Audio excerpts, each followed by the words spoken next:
Got one on, Bob. There we go. Oh. Now I'm supposed to just reel down to the fish? Just try to hold it at 11 o'clock if you can. When he's not taking drag, reel on them. They're big fish. They're going to pull a lot of drag on him. Oh, there he goes. Done. Let's clear this one. Oh, man. Here we go. Another.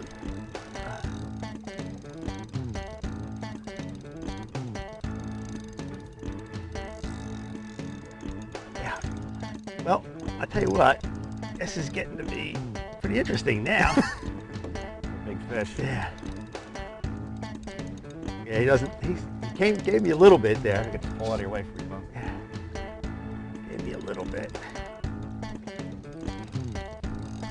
Now, will they make these long killer runs, or they just they'll do a lot of pulling. Mm-hmm.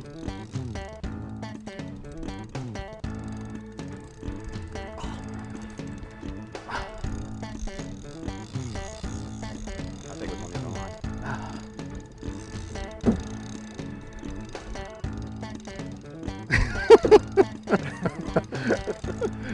This is really fun. Well, you know, you talked about it, but I gotta say it again. The bite for a fish of this size is quite light. It's amazing. Explain how you have to feel it again. I think they bite so softly, they actually just suck the clam up in their mouth, and they really don't move much. So you only have a little bit of rod action. You can just barely feel it. So you kind of have to pick your rod up if you're not holding it already, and just kind of reel down to it and just kind of slightly pull back slow until you feel that fish actually grab that bait and kind of start slowly swimming away. But he doesn't grab it and run like bass or anything like that. It's real soft. You gotta get the hook in them first. Then when you got the hook in them, then you gotta hold on. There he goes. They got some big tails on them. They can swim. You ain't kidding. This thing is going. Now, you had said it before, the importance of a drag is super with this one. Yeah, you definitely want to, just let the fish play the drag when he pulls like that. Let him, let him go. I'm letting him go. There's nothing, literally, there's nothing I can do with this fish. I'm trying to be a real nice guy about it, but he ain't listening to me. This is going to be a nice fish.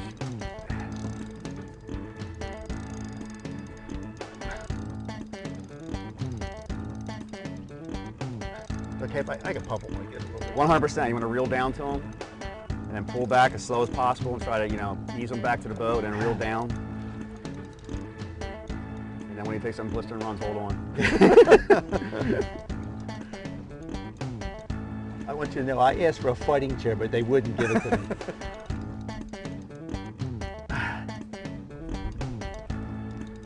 Right, well, I'm not going anywhere for a while, so...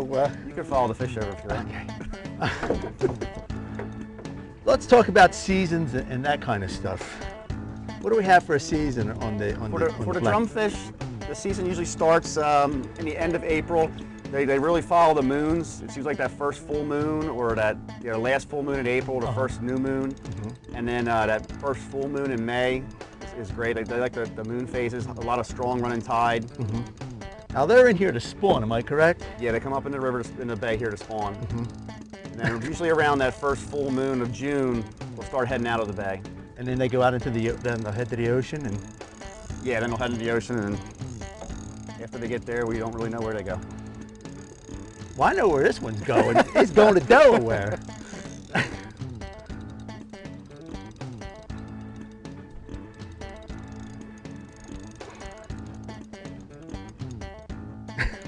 Strong fish, aren't they? Strong. You're not kidding, this is a strong fish. Well, he might realize he's hooked yet, I'm not positive. Well, sooner or later he's going to realize it. I know he's hooked. Let me tell you, I know he's hooked.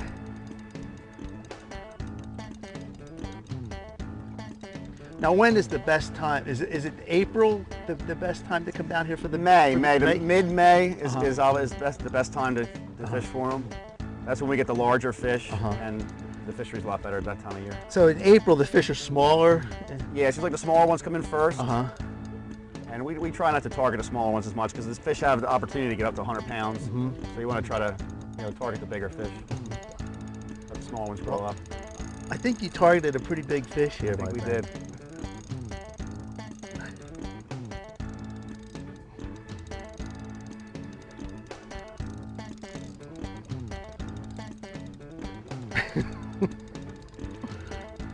I'm holding on for dear life here, I'll tell you that right now.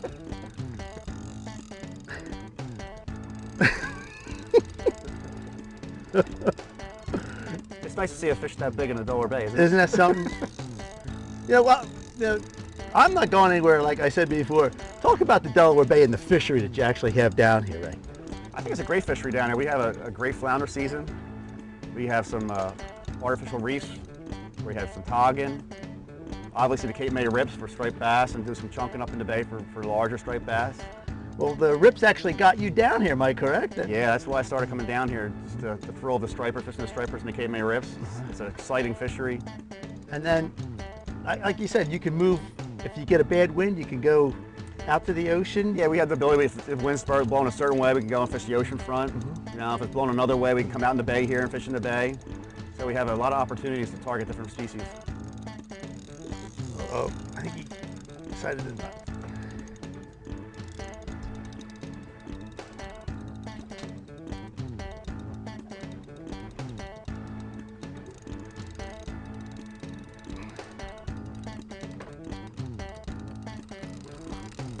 Now again, you picked this spot because it's on the edge of the oyster bed or clam bed? Yeah, there's clam beds and there's troughs in the bay. And we kind of fish those edges. I have a clam bed up on the flat, and then there'll be the edge will come down. We kind of fish that, and the sand kind of gets washed off the clams on that edge. It'll be a little more exposed for the drumfish. What do you think? Think it's a big one?